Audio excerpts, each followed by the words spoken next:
అయోధ్యలో రామమందిర నిర్మాణంతో బీజేపీకి ఉత్తరప్రదేశ్లో మెజారిటీ స్థానాలు వస్తాయని అంతా భావించారు. కానీ అందరి అంచనాలు తలక్రిందులయ్యాయి. యూపీలో బీజేపీ గత ఎన్నికల కంటే చాలా తక్కువ స్థానాలకి పరిమితమైంది.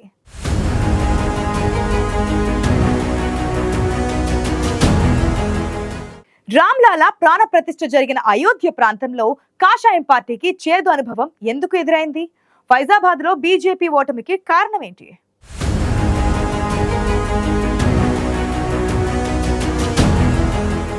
దేశంలోని అత్యధిక లోక్సభ స్థానాలున్న ఉత్తరప్రదేశ్ బీజేపీకి కంచుకోట వంటిది. అయితే ఈసారి జరిగిన లోక్సభ ఎన్నికల్లో బీజేపీ తన కంచుకోటలో ఆధిక్యం కనబరచలేకపోయింది.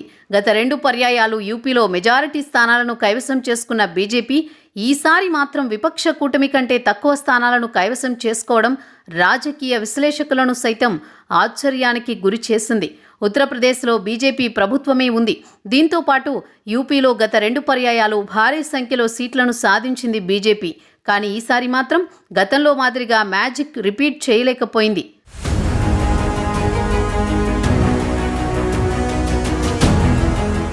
ఉత్తరప్రదేశ్లో బీజేపీ ఈసారి తక్కువ స్థానాలకే పరిమితమవడంతో ఆ పార్టీ నేతలు సైతం షాక్కు గురయ్యారు. యూపీలోని అనేక ప్రధాన స్థానాల్లో బీజేపీ ఓడిపోయింది. బీజేపీకి ఎంతో కీలకమైన సీటులో ఫైజాబాద్ ఒకటి. ఫైజాబాద్ నియోజకవర్గ పరిధిలోని అయోధ్య నగరం ఉంది. అయోధ్యలో రామ్లాలా ప్రాణప్రతిష్ఠ జరిగి రామమందిరాన్ని నిర్మించిన తర్వాత ఈ సీటులో బీజేపీకి అత్యంత సులభంగా విజయం సాధిస్తుందని అందరూ భావించారు. కానీ వాస్తవానికి మాత్రం ఫైజాబాద్లో బీజేపీకి ఓటమి ఎదురైంది. లోక్సభ ఎన్నికల్లో ఫైజాబాద్లో ఎస్పీ అభ్యర్థి అవధేష్ ప్రసాద్ 54,567 ఓట్ల తేడాతో బీజేపీ అభ్యర్థి లల్లూ సింగ్పై గెలుపొందారు.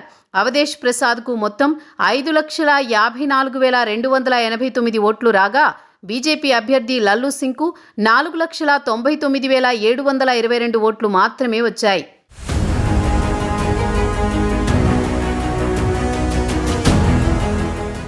ఫైజాబాద్లో బీజేపీ ఓటమికి కారణాలు ఏవైనా ఎస్పీ అధినేత అఖిలేష్ యాదవ్ వ్యూహాలు కూడా పనిచేశాయని చెప్పవచ్చు.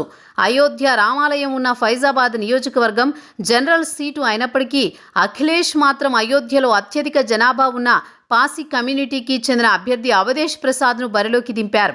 అవధేష్ పాసి 6 సార్లు ఎమ్మెల్యేగా, మంత్రిగా, సమాజ్వాదీ పార్టీ వ్యవస్థాపక సభ్యులలో ఒకరుగా ఉన్నారు.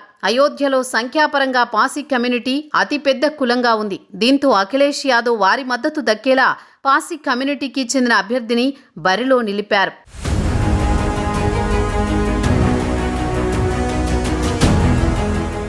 బీజేపీ మాత్రం ఫైజాబాద్లో లల్లూ సింగ్కు 3వసారి అవకాశం ఇచ్చింది. లల్లూ సింగ్ వరుసగా 2 సార్లు ఇక్కడ ఎంపీగా ఉన్నారు.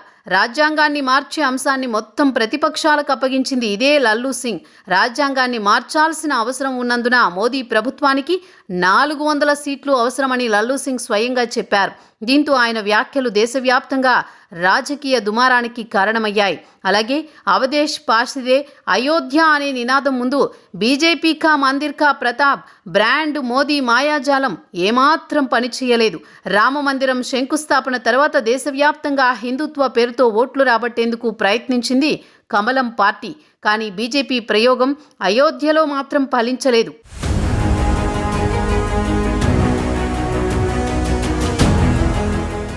అయోధ్యలో రామమందిరాన్ని ప్రధాని నరేంద్ర మోదీ ప్రతిష్ఠ చేశారు. ఆర్ఎస్ఎస్, బీజేపీ కలిసి లక్షలాది మందిని ఆలయాన్ని సందర్శించేలా చేశాయి.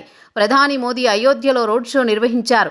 మీరా మాంఝీ అనే దళిత మహిళ ఇంటికి వెళ్లడం పెద్ద రాజకీయ సందేశంగా పరిగణించారు. యూపీ సీఎం యోగి ఆదిత్యనాథ్ కూడా ఇక్కడ 2 సార్లు ఎన్నికల ర్యాలీలు నిర్వహించారు. అయితే రామభక్తుల పార్టీ అయిన బీజేపీ మాత్రం రామ్లాలా జన్మస్థలం ఎన్నికల్లో ఓడిపోయింది. దీంతో దీనికి గల కారణం ఏంటనే దానిపై చర్చ జరుగుతోంది.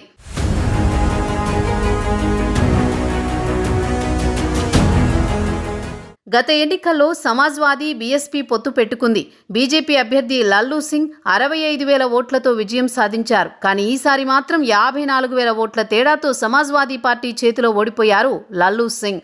ఫైజాబాద్ దళితులు 26%, ముస్లింలు 14%, కుర్మీలు 12%, బ్రాహ్మణులు 12%, యాదవులు కూడా 12% ఉన్నారు. బీజేపీ అభ్యర్థి లల్లూ సింగ్ ఠాకూర్ వర్గానికి చెందినవారు.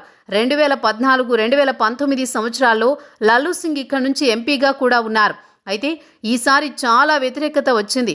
భూసేకరణపై స్థానిక ప్రజల్లో తీవ్ర ఆగ్రహం వ్యక్తమైంది. దీంతో అభ్యర్థిని మార్చాలని పార్టీ వర్గాలు డిమాండ్ చేశాయి.